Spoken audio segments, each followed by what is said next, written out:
finally checking out Kaizen MMA. It's been a long time. I've heard a lot about this gym. They produce a lot of great fighters. Let's check them out. This is Khaldun Rookie.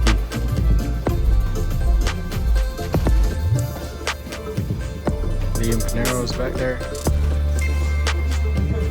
Amen.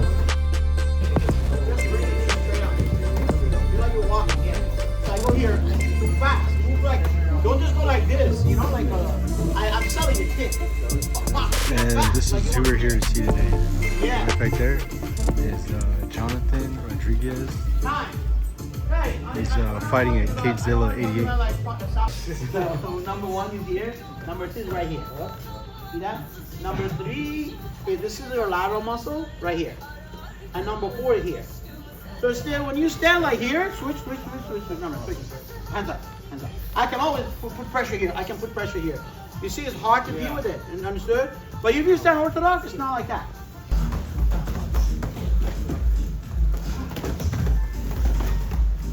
Time.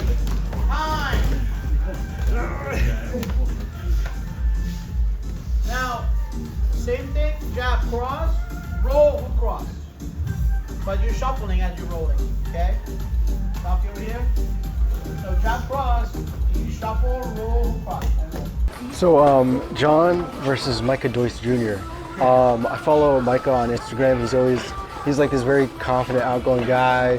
He's got like a large social media following stuff. I know he did what is that? The backyard fights. Street beefs. Street beefs, yeah. So what are your thoughts on this fight? I mean, like, it seems obvious he's a striker, right?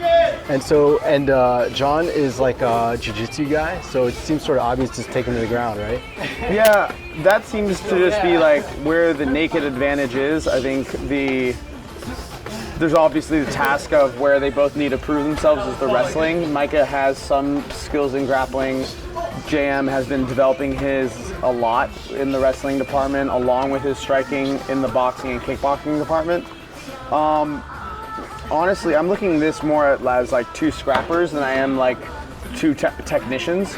Obviously, with any jiu-jitsu athlete in MMA, you have this like battle between I want to let them express themselves and I need you to get on top and land damage, not play on your back. So there's always that balance between letting somebody have their personality and directing them towards a strategy that will have more consistent success. Desperation and the feel that we need to go anywhere is where you make mistakes. So we're going to let JM kind of play and express himself, and then based off the reactions and opportunities we see, we'll guide him where we wish, and he's prepared for wherever he needs to go. So your last fight was a war. Oof. It got pretty bloody. Dude. Oh my God. I won that fight by the skin of my nipple. That was a close fight. Look, feast your eyes on my little face. Oh wow, you just scarred it. Yeah. At first, I remember sitting in the cage, and the doctor was looking at me like, oh, I don't know. And then I was like, man, okay, I have a cut, but it's not that serious. And then I took a video of it after the fight, and it was open really wide. You could see the little strings of flesh.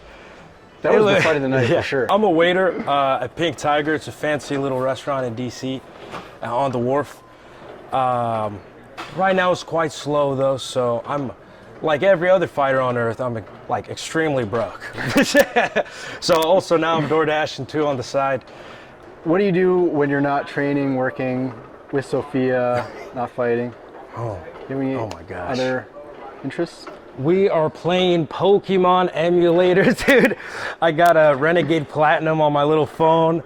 We're playing a Radical Red also. I started gambling with my little brother. Terrible mistake, dude. We're battling our Pokemons together, and he's beating me every time. I think I owe him like over $80, which for a little brother, that's like 800, So really this fight is important, but getting that money back, that's more important. This right here is Buddha Hanchard. He's also fighting on the Cagezilla 88 card. He's fighting light heavyweight or maybe welterweight. Okay, hook on the pullback. Jabs. Look at that. I hate this open fist because of that. You're doing too much right before you kick. Like, too much that's showing, hey, here's the angle I want. Hide it with punches. Move to your angle behind punches. There! There, better. See, even if you didn't have your hands up, that fist wasn't coming anywhere near you. Look, right there. Great space, great space. So Buddha versus Caden Smoot. I know Caden's like a wrestler guy and 4-time state champ. so how do you prepare for someone like that? I mean, You don't. It's basically been that we're looking at this as a test of what Buddha's been developing since he came over to Kaizen. Buddha even noted in one of the interviews for this fight that his first loss was to a guy from a wrestling heavy gym. And so a big mission for us here at Kaizen for Buddha was to give him his fundamentals in not just wrestling, but wrestling for MMA. And we had no specific training for this opponent. It's moreover that the past 3 fights that Buddha's been with us has been preparation to deal with wrestling heavy game plans. And I was very happy to accept this bout because I had somebody who obviously had a skill set to challenge that, and we wanted to see how that Buddha responded to that challenge.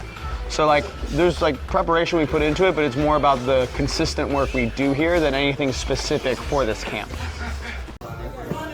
this right here is Sandro, and he's also fighting on the Cagezilla 88 card. He's fighting bantamweight, and he'll be fighting Billy Kirk.